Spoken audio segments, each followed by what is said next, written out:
ইউরোপীয় ইউনিয়নের বাইরের দেশ আলবেনিয়ায় নির্মাণ করা আশ্রয় কেন্দ্রে আশ্রয় প্রার্থীদের রেখে তাদের আশ্রয় আবেদন প্রক্রিয়াকরণে ইটালির সরকারের জারি করা নতুন ডিক্রিটি খতিয়ে দেখবে ইউরোপিয়ান কোর্ট অফ জাস্টিস। গত বছরের শেষ দিকে আশ্রয় প্রার্থীদের আশ্রয় আবেদন প্রক্রিয়াকরণে একটি চুক্তিতে সই করে ইটালি ও আলবেনিয়া। তারই ধারাবাহিকতায় গত ১৩ অক্টোবর ভূমধ্যসাগরের আন্তর্জাতিক জলসীমা থেকে ১০ বাংলাদেশি ও ৬ মিশরীয়কে উদ্ধার করে রোম। পরে ইটালির নৌবাহিনীর একটি জাহাজে করে তাদের নিয়ে পাঠানো হয় আলবেনিয়ার শেনজিন বন্দরে। প্রাথমিক যাচাই বাছাইয়ের পর এই ১৬ জনের মধ্যে ৪ জনকে ইটালি নিয়ে আসা হয়, কারণ তাদের ২ জন ছিলেন অপ্রাপ্তবয়স্ক।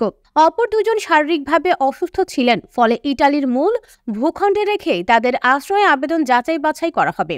এছাড়া বাকি ১২ জনকে আলবেনিয়ার আশ্রয় কেন্দ্রেই রাখা হবে বলে জানায় ইটালি। কিন্তু আদালত জানিয়েছে এই অভিবাসীদের নিজ দেশে ফেরত পাঠানোর সুযোগ নেই, কারণ বাংলাদেশ ও মিশর এই মুহূর্তে এসব অভিবাসীর জন্য নিরাপদ নয়। তাই আদালতের নির্দেশে এই ১২ অভিবাসীকেও ইতালিতে ফিরিয়ে আনতে বাধ্য হয়েছে রোম।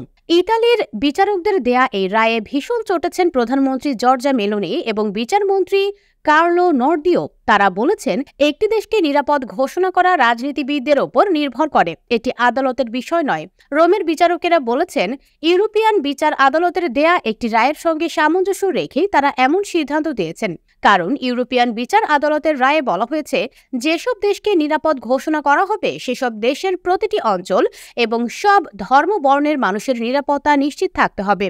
ইটালি আলবেনিয়া চুক্তিকে সফল করে ইউরোপ জুড়ে মডেল হিসেবে দাঁড় করাতে চান জর্জা মেলোনি। তাই আদালতের সিদ্ধান্তের প্রতিক্রিয়ায় ২১ অক্টোবর মন্ত্রিসভা বৈঠক ডেকে নতুন ডিক্রি জারি করা হয়। এর মাধ্যমে এবছরের জুনে সরকার ঘোষিত ১৯টি নিরাপদ দেশের তালিকাকে আইনে অন্তর্ভুক্ত করা হবে, যাতে আলবেনিয়ায় অভিবাসন ব্যবস্থাপনা কার্যকরে কোনো আইনি বাধা না থাকে।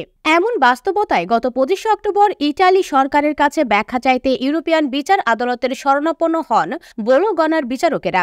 ইটালির বিচারকেরা বলছেন, যেখানে সংখ্যালঘুদের নিপীড়নের প্রমাণ রয়েছে সেখানে পুরো দেশকে নিরাপদ ঘোষণা করা সম্ভব নয়।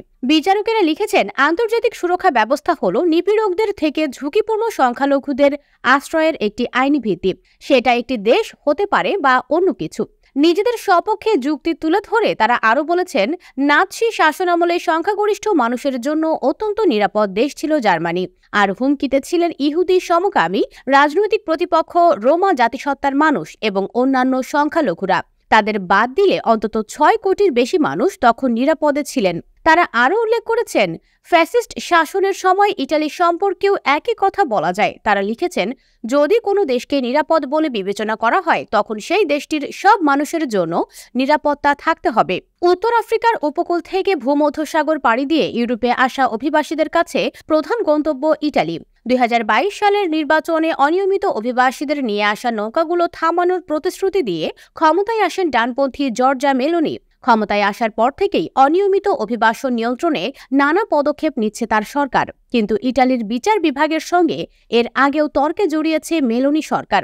ভূমধ্যসাগরে সংকটাপন্ন অভিবাসীদের উদ্ধারে সক্রিয় এনজিওগুলোর কাজ সীমিত করা নিয়েও আদালতের সঙ্গে বিতণ্ডা হয়েছে মেলোনির নেতৃত্বাধীন জোট সরকারের।